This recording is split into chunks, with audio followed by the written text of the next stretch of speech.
All right. Welcome to the March Madness edition, part 2 of the Blue Bloods podcast. It's your boy, Trey Smith. And it's your boy, Brandon Holmes. Once again, welcome to the Blue Bloods podcast, man. We are so glad to be back here. March Madness. Trey, actually, I went back and listened to a bunch of our old episodes, and you actually said this is your favorite time of the year. It is my favorite time of the year. I told some people today, I said, this week is like Christmas for me. Like, I enjoy this week more than I actually do, like, holidays. There's a lot of reasons for that, but the big one is because it's just 4 straight days, nonstop basketball, really 6 straight days of nonstop basketball. 6. I'll actually talk on this episode as to why you shouldn't just completely write off Tuesday and Wednesday's games. Now, by the time you're listening to this podcast, we may be past that, but man, there's nothing like Thursday, Friday, Saturday, Sunday. It's insane. It's nonstop. It's from literally like mid-morning till midnight. Crazy. So before we get into that, we had Selection Sunday. Yes. That we are going to go over. We're going to talk about our brackets on this episode. I'm going to encourage everybody to join our bracket challenge. It is the College Game Time Bracket Challenge. We'll get the link up on our socials, and the password is Blue Bloods, all lowercase, all one word. Now, let's do it. Before we do that, we got to talk about the conference tournaments. Like we said last week, we made some predictions. We talked about how they're kind of like the appetizer, before you get to the main course. So, and if you didn't listen last week, we went through a little exercise where we each picked a dark horse to win the Power 6 conference tourneys, right? And Power 6 because we include the Big East for basketball. And our only rule was you couldn't pick a team that was in the top 4 seeds. And I remember saying, I can't remember if I said it on the show or afterwards just to you, I said, man, if we could just hit 1 or 2 of these, we're money. And lo and behold, we were texting about it. B. Holmes came through in the clutch. Talk to him. Listen, man, now somebody's going to come back and say, well, you said Michigan was going to win. But if you listen thoroughly through it, I said that was just my fan pick. Yes. Objectively, I was saying I believe the Iowa Hawkeyes could win the Big Ten championship. And lo and behold, they doubled up because the men and the women won the Big Ten championship, just in case you didn't know that. So, hey, man, I and part of it why is Murray, man. I believe Murray's on a lot of people's big boards for the NBA draft this year. He's supposed to be a top 5 pick. He's, to me, probably one of the best players in America right now, man, all around, sophomore wing. He's just playing good basketball. And I just knew the Big Ten's up and down. Iowa, they're just like one of those grind you out kind of teams.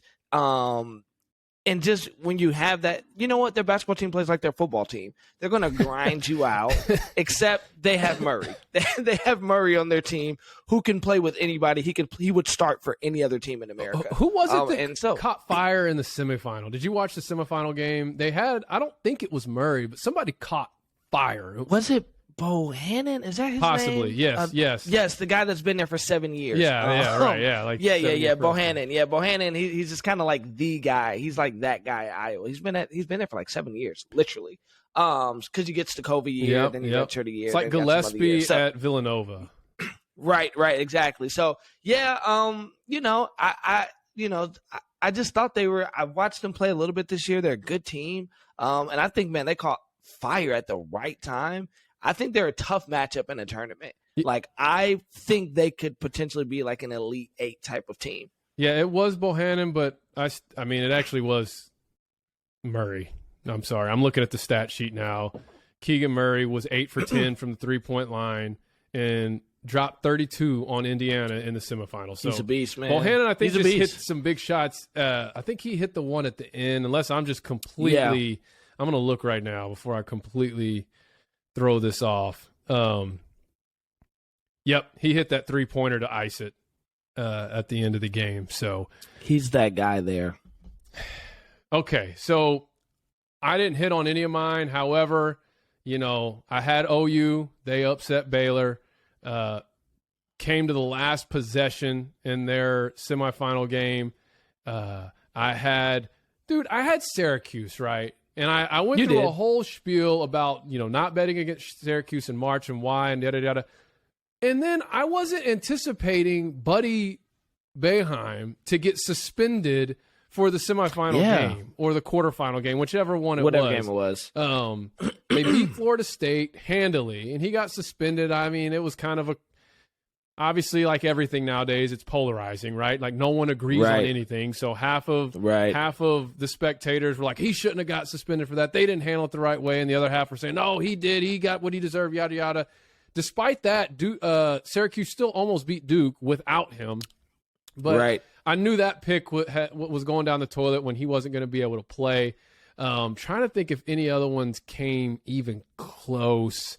ACC pick, nope. You were in the right state for the ACC. You just had the wrong team. Yeah.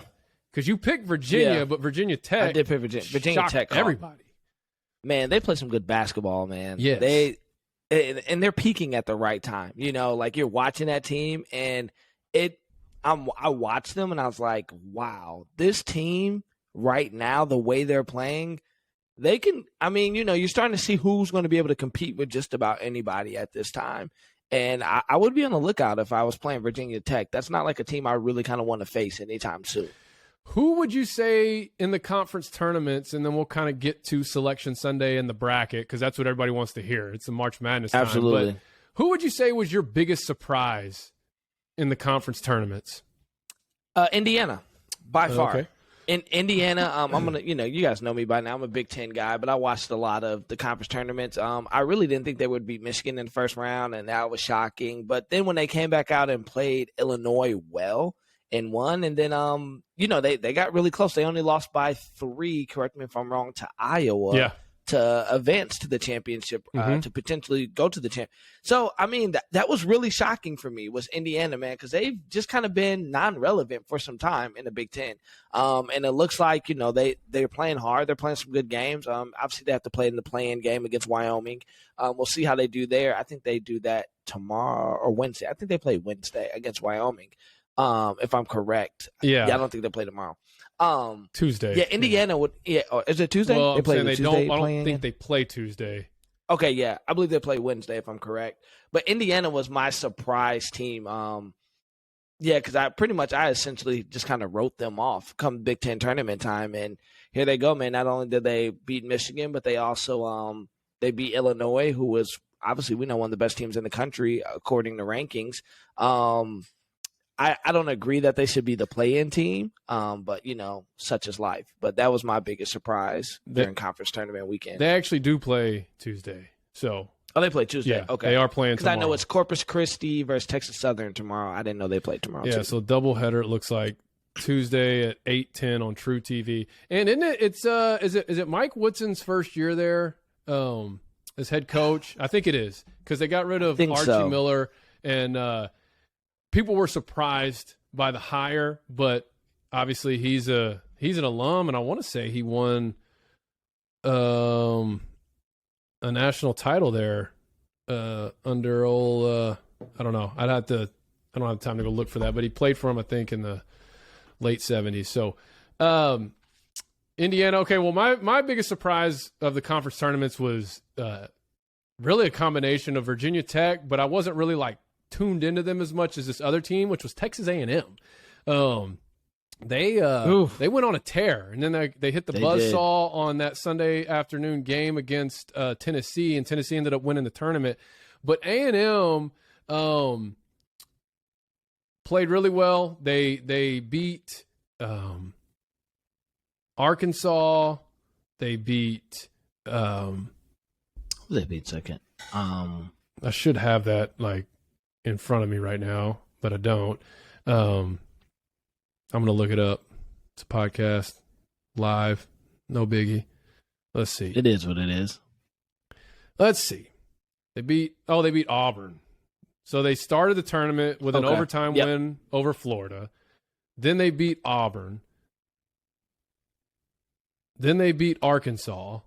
And then they lost to Tennessee. But, playing 4 games in 4 straight days, they almost played their way into the tournament. And quite frankly, that's a perfect segue here, because I feel like my biggest Selection Sunday reaction is that A&M got screwed. There's no reason they should not be in the tournament when you look at the rest of the field. And quite frankly, I'm just going to go ahead and put it out there. A team that they probably should have been in over are the Michigan Wolverines or Indiana or any of these play-in. Like, if you look at A&M. True. But that's where that brand, Michigan gets respect in the basketball networks as, in some as a blue blood program, just because of their history. You got the Fab Five, you got the national title before the Fab Five. I mean, they get that type of respect. They've been competitive the last 6 years, And so you throw in them versus A&M. I just think that off the cuff, A&M, they knocked off a 2 seed, a 4 seed, 23 wins on the season. I think Michigan's like 17-14 and got smoked in the first round of the Big Ten tournament. But it goes back to like what Jay Billis says, and he's not the only one that says it. We say, I mean, anyone who follows college basketball knows this. Like, the conference tournaments really don't matter unless you're talking automatic bids. They just don't. But that was probably did you have any other, like, I don't know, reactions to Selection Sunday?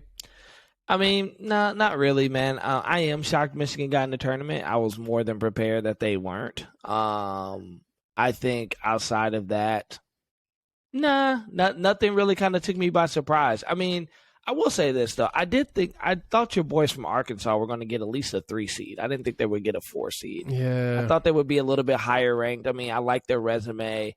I was shocked where Michigan State got a 7 seed. Yeah. But, it just wasn't that was probably my biggest shockers was seeding. I think seeding is going to play a big role in this year's tournament more than ever, based upon like some teams I feel like should have been ranked a little higher that's ranked lower, and some teams that were ranked higher that should have been ranked lower, and kind of how some of the regions like stacked up. But outside of that, I mean, I think it kind of landed exactly where it is. I think we're going to see a ton of upsets this year, though, in my personal opinion. Yeah, and you know what? We're about to get to that. But to comment on what you were saying about Arkansas had a couple of really bad losses early in the season that I think have come back to haunt them. And I don't understand how the whole net ranking works. And I know that's not the only thing that's factored into your seed, but I do know that LSU, I believe, finished the season with a higher net ranking than Arkansas. And Arkansas beat LSU 3 times this year. They beat them twice during the season and once in the conference tournament, yet they still ended the season with a – so I don't really know what the formula is. Some rocket scientist or someone who's much smarter than me is going to have to explain that and break it down for me one day. But I don't get it. I think that but you know what? They probably got what they deserve. I mean, 4 seed, I'll take it. I look at some of the other 3 seeds like Tech and Purdue and Tennessee. I mean, honestly – that would have been, I mean, even Wisconsin. I mean, Wisconsin won their league, or they were co-champs. So, yeah, I don't have any complaints there. But let's get into this. Let's get into round 1. Really, the first weekend. I think the way we can do this are who are kind of like, let's kind of go through the first round, some of your upset predictions. Maybe your potential Cinderella stories, and then we can get into who our Final Four is and who we have winning it all, and then we can wrap this episode up because it's about to go down. I mean, these next 6 days, it's about to get real. So it is. You know what? Let's start here. Let's start with the first 4. I'm going to give everybody a reason to at least watch one first 4 game. Okay, let's do it. And let me just make sure. I believe it's on Wednesday. There's 2 reasons why if you are someone who writes off the first 4 games because you don't really count them, because you don't really lock in until the round of 64 and whatever, the field of 64, watch the Notre Dame Rutgers game. It is a great game at 8:10 on Wednesday. Not only is it, I believe, going to be a great game, but this exact game a year ago produced a Final Four team. So before you write off the first 4 don't matter. Last year on Wednesday night of March Madness, UCLA knocked out Michigan State in what was a close game, I believe, for the first half. And then the second half of that game, UCLA found something. I mean, it's like they found their identity and then rode that wave all the way to the Final Four. Almost beat Gonzaga, but the Jalen Suggs dagger at the buzzer sent them home. But they've built on that. They have pretty much the entire team back. Came back, right. Making a run again this season. Just got knocked off by Arizona in the Pac-12 championship, but they look primed and ready to make another deep run, except for this time they're coming from that 4 spot instead of as a first 4 spot.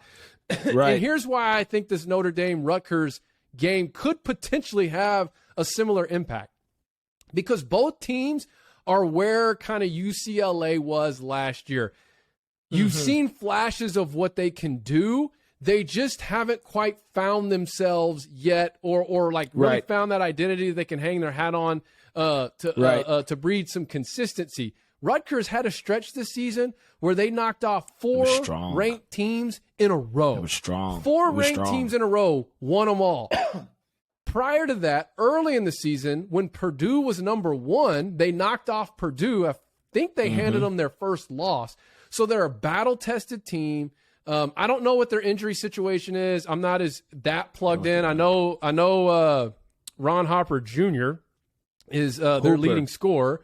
He's a hooper. The former 4 or 5 time NBA champion with the Bulls and the Lakers. I can't remember if he won 1 or 2 with the Lakers before he retired, but I know he won. He was on the second three-peat with the Bulls. His son is on that team. But the Rutgers, the Scarlet Knights, they've shown what they can do. And then you have Notre Dame, who excuse me, has been at the top of the ACC standings all year long. They also had a non-conference win over Kentucky, who was a 2 seed that a lot of people are predicting to not just go to the Final Four, but potentially win it all. So both teams, and then I'm going to take a sip of water, both of these teams have shown this season what they can do and what they're capable of. And I wouldn't be shocked if one of these 2 squads finds a spark in this first 4 game, and who knows, goes on a run like UCLA did last year. I'm not predicting that. That's not what my bracket is showing or reflecting. However, if you're looking for a reason to watch one of these first 4 games, there you go. Absolutely. I think for me, man, one of the upsets. Okay, I'm going to tell you the upset I really struggle with not picking. Okay. I really struggle with not picking this, and that was Delaware over Villanova. Oh. Jameer Nelson Jr. is a straight baller that plays for Delaware. And they have this young kid, Davis, which, funny story, I just realized this today as I was doing my research. He's a sophomore, redshirt freshman this year.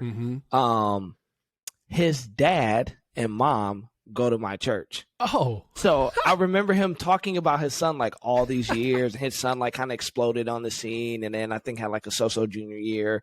And so I'm like looking, and here's the thing: I see his dad post about him all the time, and it's never clicked to me that like this is his son. So I'm like doing research, and he had a really good year. I think he's like their second best player on their team. And I mean, Nova's Nova, but I don't feel like this is the Nova of past Novas, where sometimes looking at you like, man, Nova, that is a team I believe can win it all. This year, I just feel like the Big East has kind of been a toss-up, not as in lieu of like bad talent. Right. I don't think there's just a clear-cut team that's better than the other.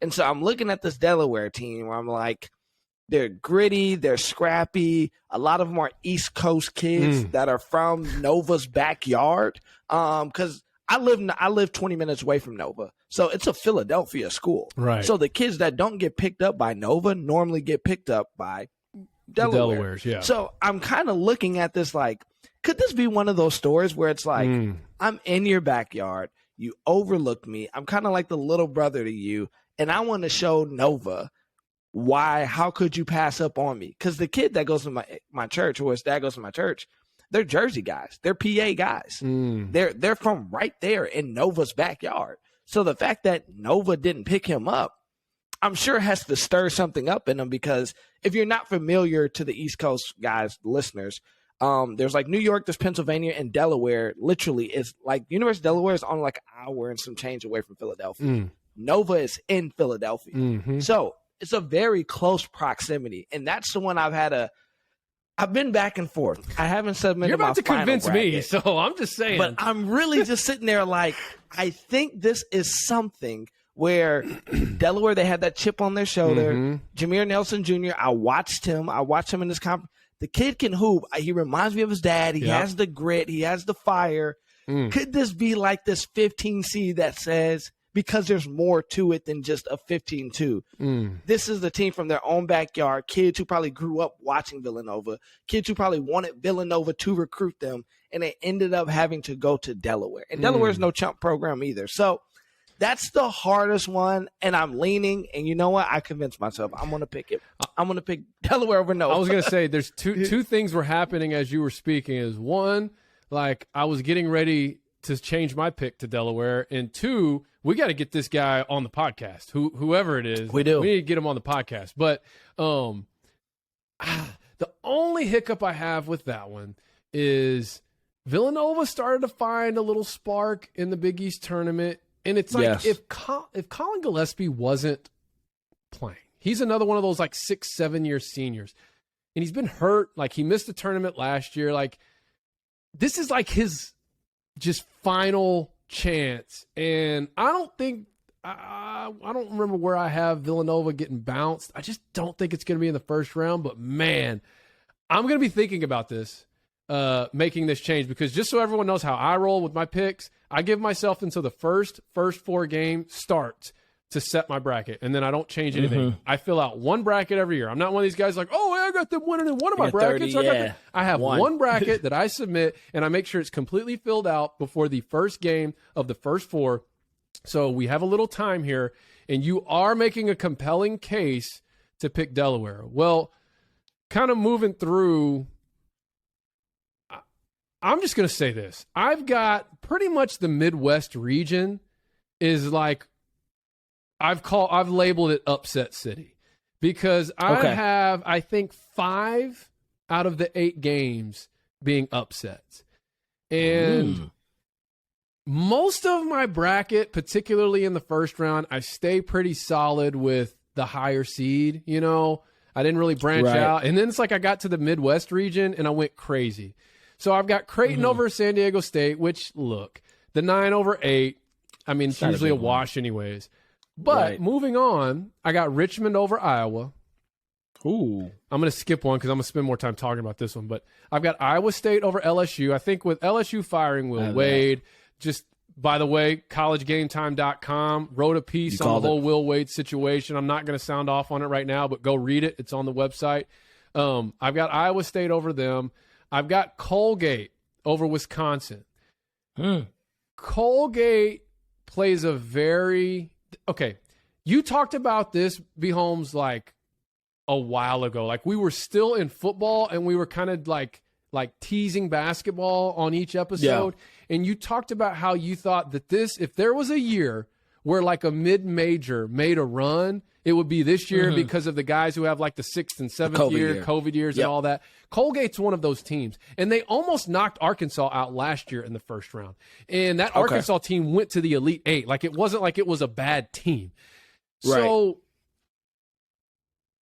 I don't know. I just think that, Wisconsin isn't exactly a team that's going to come out and like outgun them. And it's a good matchup. I like Colgate over Wisconsin. And then I'm telling you, I was close to going Jacksonville State over Auburn just because there's a little bit of a history there back in Bruce Pearl's like D3 coaching days.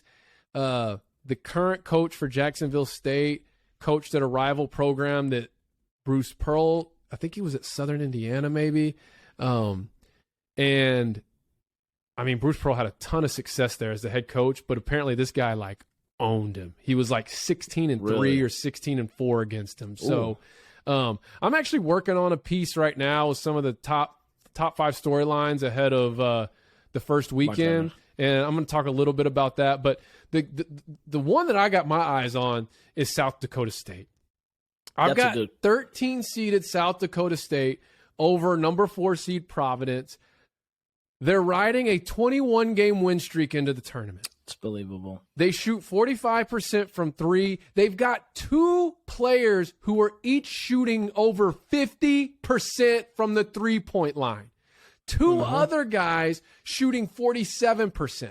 Like, that's insane. That's like having Steph Curry level shooting percentages, Klay Thompson level, even more Steve Kerr back in his day. Now, they're not doing it necessarily off the bounce and from like half court like Steph Curry does. I'm not saying that.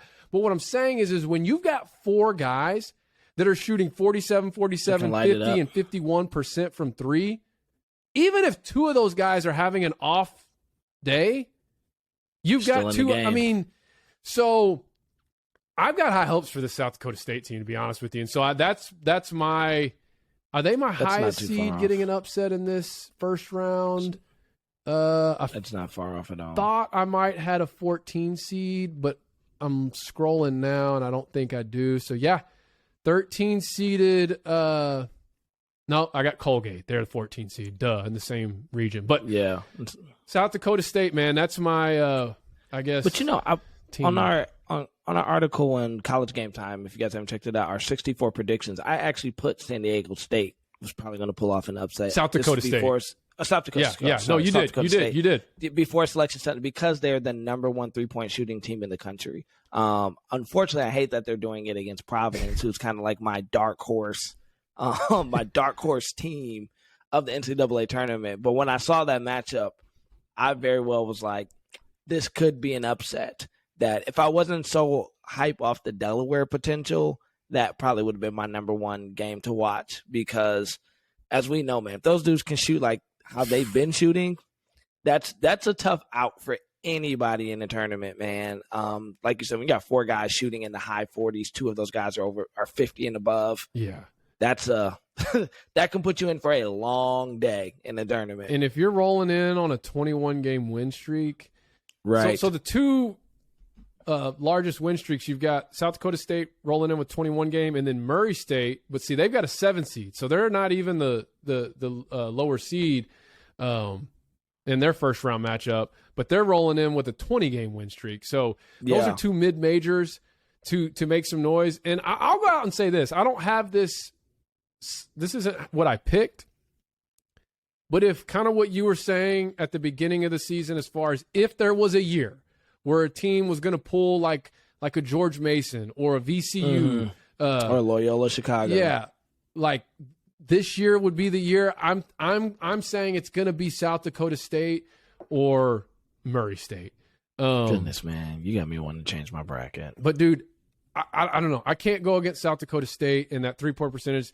Providence, to your point, I'm kind of playing right in because you wrote about this on a blog on collegegametime.com about how, look, why am I calling Providence a dark horse when they just won the regular season conference championship? And it was exactly what I'm doing right now. It's because people still aren't like respecting them or taking them seriously as a potential national title contender. I mean, you could even make an argument that the 4 seed was disrespectful.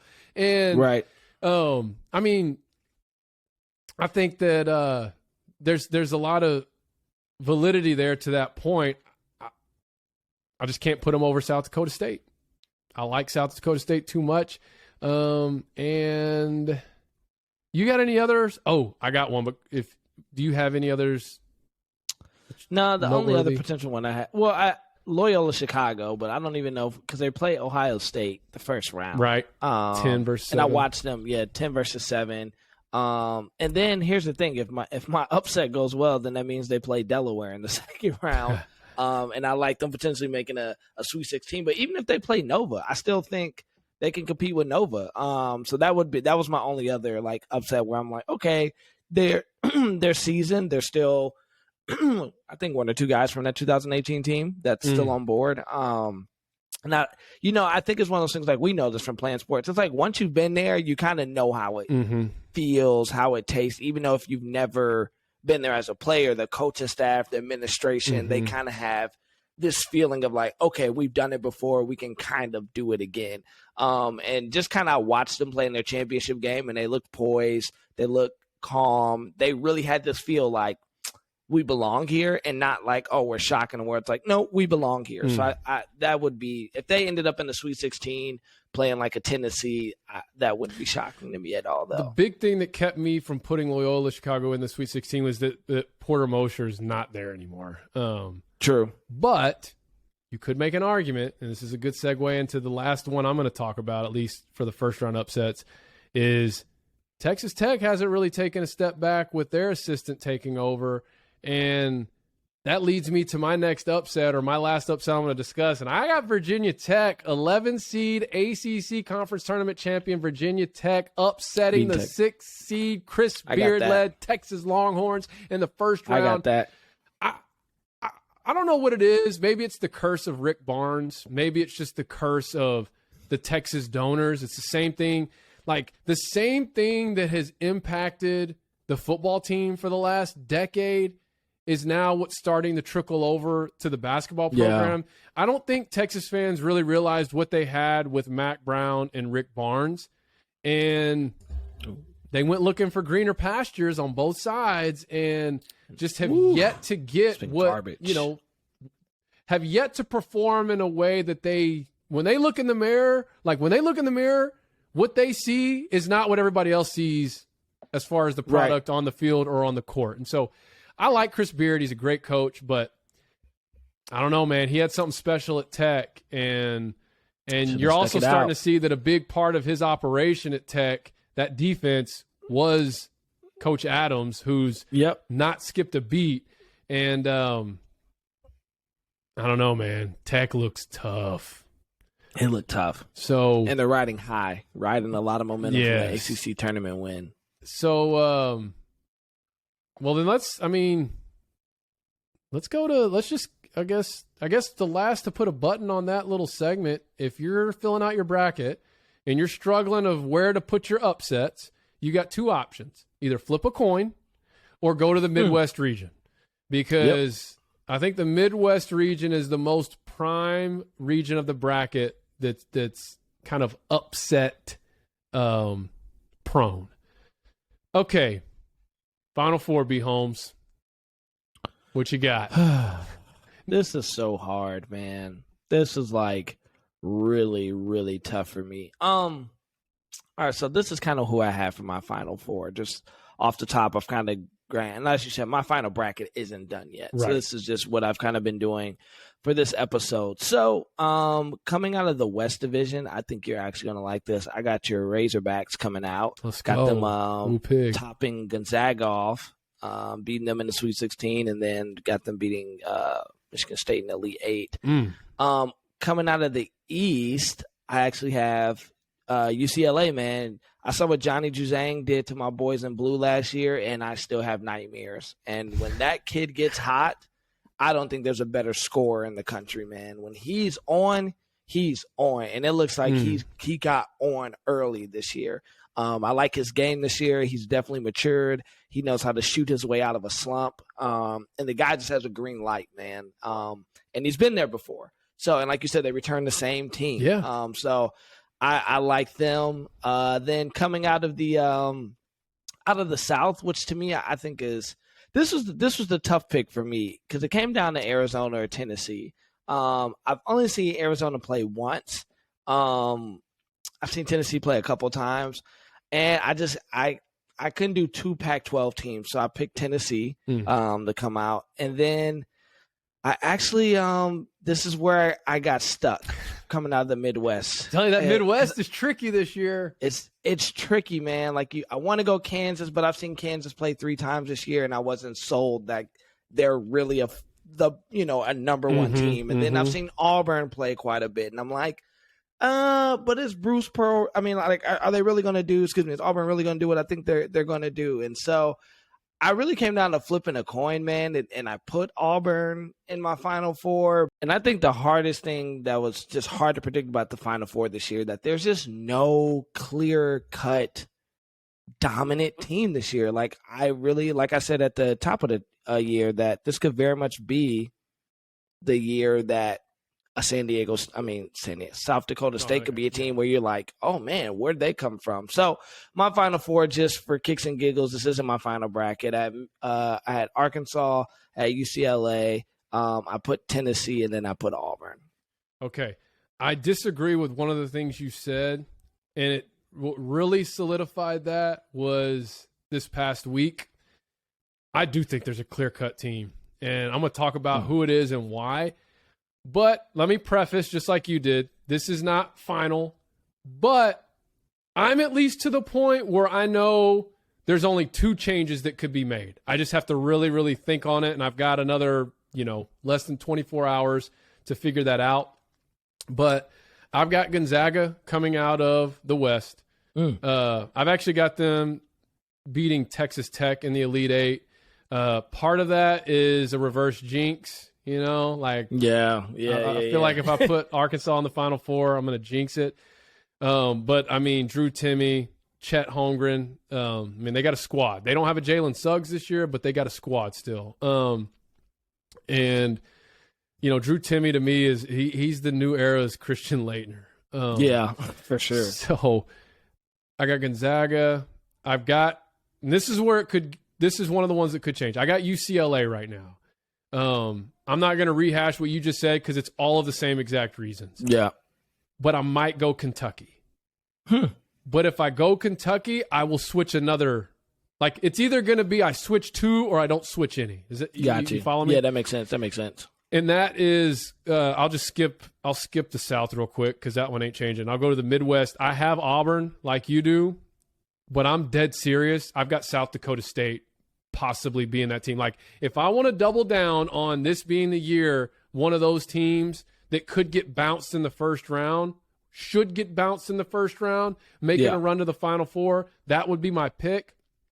And if I did that, I would put Kentucky, but I'm not sure yet. I might roll with Gonzaga, UCLA, Auburn, and then Arizona.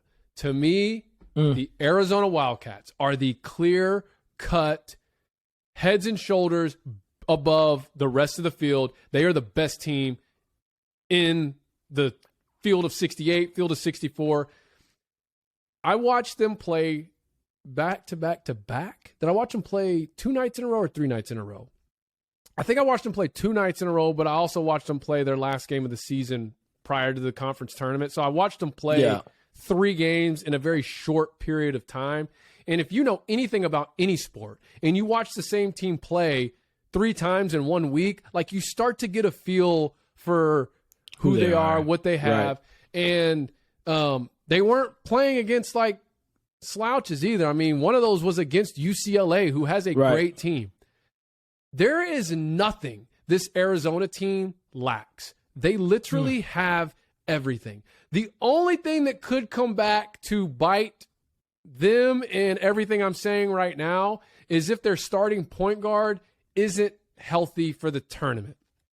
They held him out of the Pac-12 championship. I think he had like a wrist issue going on so that he would be healthy. So all this is contingent on him being able to play. But here's one of the things that team showed me a lot was their starting point guard was out.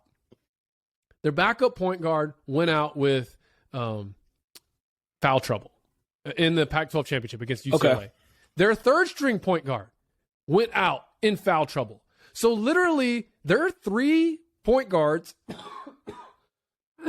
that they have on the roster are all sitting on the bench. So they have their wing, Dalen Terry, who was a top recruit in the country a couple years ago. I think he's a sophomore now. They bumped him over to running the point, and it's like they didn't skip a beat. Yeah.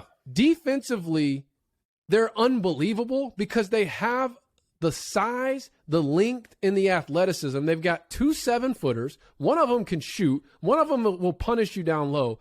They've got a top 10 NBA pick in Benedict Mathurin. Remember that name, Benedict Mathurin. I may not even be saying it right. He's going to be a top 10 NBA pick, and I think, if I can stop coughing, I think he's going to be the most, what do you call it, it's like the MOP or whatever, like the MVP of this tournament is going to be Benedict Mathurin. The guy shoots a respectable clip at like 37% from three. He's a high flyer, a slasher. He gets to the rim. He plays above the rim. He can guard. He can defend. He can get out and run. Like, he's kind of a do-it-all player. At the other wing, they've got 6'7", Dalen Terry, who can also run the point. Like, there's just nothing this team lacks. They've got depth. They've got size. They've got athleticism. They've got skill. They've got scoring ability. I just don't see this team losing in the tournament. Right. And I have them beating, right now, I have them beating Gonzaga in the championship. It'd be a rematch. Tommy Lloyd in his first year at Arizona, he's been the longtime assistant to Mark Few at Gonzaga. But I'm also thinking about maybe rehashing the old 25-year reunion of Kentucky versus Arizona in the championship. Ooh. If you remember 97, the Mike Bibby squad beat Rick Pitino's, I think they had Ron Mercer that year, Kentucky squad. Oh, I forgot about Ron Mercer. Yeah, but I don't know, but the one thing I'm certain of is that Arizona is my pick to win the national championship. I think that they just have a team they are like the Baylor, last year's Baylor of this year's bracket, where I just feel like they have too much for any team to really be able to withstand. But, it's March, and who knows? They could get bounced the first or second round. But I've got Arizona. I might switch it and have Arizona, South Dakota State, and then Kentucky, Gonzaga. But, bro, I have a bottle of water, too, as I'm coughing. Take your time. Take your time. But that is my one of those two variations of my Final Four will be my Final Four. Yeah. I'm for sure putting Arizona in the championship, and I for sure have them winning it all. Boom. I like that. I'm interested to see. I haven't watched a lot of Arizona, so I'm really interested to see how this plays. I just think this is going to be a crazy March Madness, man. I'm can't wait. I'm excited. Like, I'm going to be glued in front of my TV the next 6 days. Well, anything else? I mean, that about does it. No, that's about it, man. Next week, we'll make sure to tell everybody what our finalized Final Four or what our finalized brackets were. Yep. And then be sure to get in our bracket challenge. We'll put the links up on our socials. Excuse me. It's the College Game Time Bracket Challenge on the ESPN Bracket Challenge app, Tournament Challenge app. Password is Blue Bloods. This is the Blue Bloods podcast. Go check out our website, collegegametime.com. It's up. Read everything that's up. We've got content going. Go to our YouTube/College Game Time. Hit subscribe. We're over 2,000 subscribers. We're about to get the video content back rolling. If you're watching this right now, please make sure you are subscribed. Leave us a comment. Give us a like. Show us some love. We really appreciate it.